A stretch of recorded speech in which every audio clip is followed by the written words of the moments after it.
Tom Basso, and welcome to Week in Review. This is a weekly video that we do where we talk about all the different videos we did the last week. And then if you're like, hey, I'd like to see more of that video, then you can click the links below and you can see the whole video, the review, if you want to. Are you ready? I am. Here we go. Hey everybody, Z Garcia here. So last week we put out a new board game blender and we did a best of the month.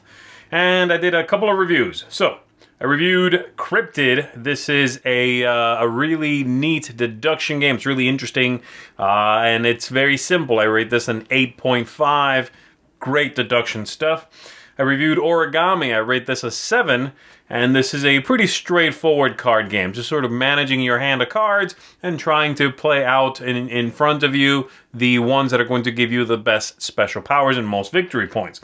And I reviewed Star Scrapper's Cave-In. I rate this a 6 out of 10. It's a little too confusing. It's not quite as streamlined as I would like. It's a bit counterintuitive. But other than that, it has got some interesting card manipulation and some mining where you collect gems and try to score the most points that way. And that's it for me. I will see you all next time. Hey folks, welcome back to another Week in Review. Did 4 reviews this week and Token Punch Lunch, so you can go check out Token Punch Lunch. Great variety show this week. All of my contributors did a great job. But for the reviews, the first one was Lord of the Rings Quest to Mount Doom. Now this one was a bit of a stinker for me. A lot of people have been saying I was a little bit too generous, but I really didn't like this game at all. 4 out of 10. The best thing about it was the insert. So that kind of tells you something. Go check out the review if you want to know more. Also did one for a game called Q-Birds, a little set collection card game, filler, maybe 20-30 minutes tops. Gave this one a 7 out of 10 because I really enjoyed it as a filler, and I think it's one of those games that will fill that role very well. It has a lot of good thought processes that have to be employed there. Also did one for DC Spyfall. Now, I like Spyfall. You guys have probably known that for a while now, but DC Spyfall has 3 new modules in it that really spice up the game a lot, and I really enjoyed it. Gave it a 9 out of 10, so go check that out.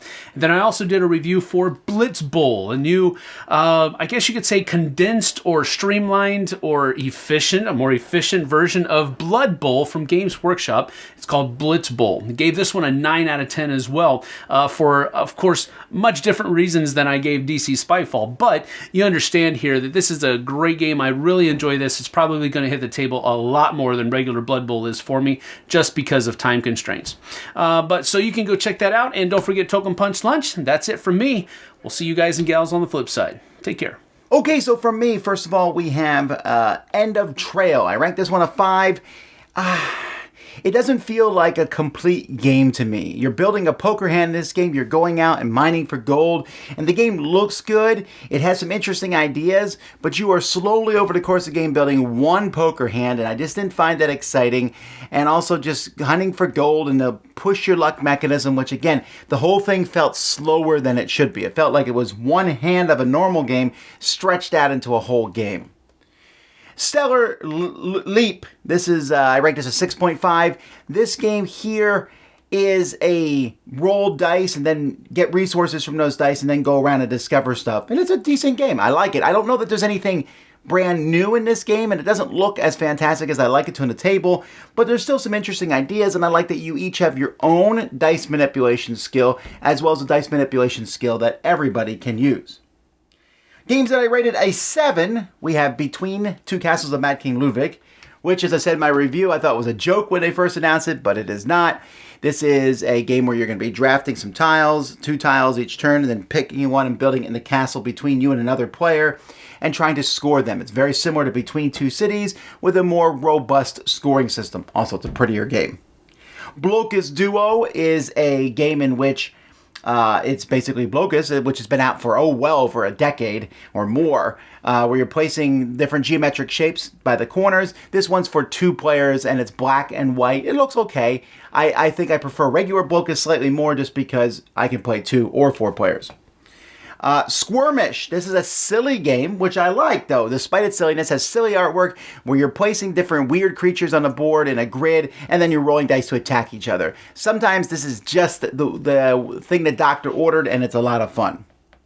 Orbis. This is a new game from Space Cowboys in which you are building your own universe and picking a god. You're like controlling this and trying to get people to come worship you.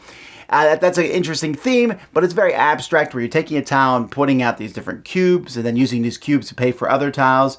It can be very thinky, but I liked it a lot. Dinosaur Tea Party. This is a very light game, which you have a bunch of beautiful artwork, dinosaurs drinking tea for whatever reason, and you are one of those dinosaurs, and everyone's trying to guess who each other is by asking questions and clues similar to Guess Who.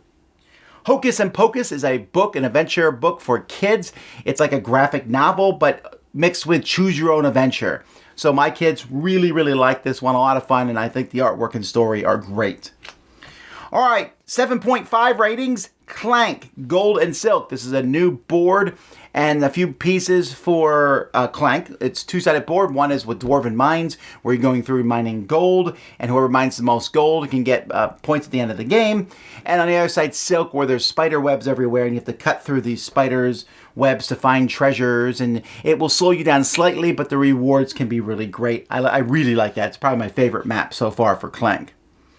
Ranked 8, I have Dice Hospital, and also the deluxe expansion pack for Dice Hospital. Dice Hospital is a die drafting game where you're going to roll some dice, and then you'll take these dice, they are patients in your hospital, and then a worker placement game as you use the different people you have in your hospital to try to cure these dice to get them out and score points. A lot of cool concepts. I like it.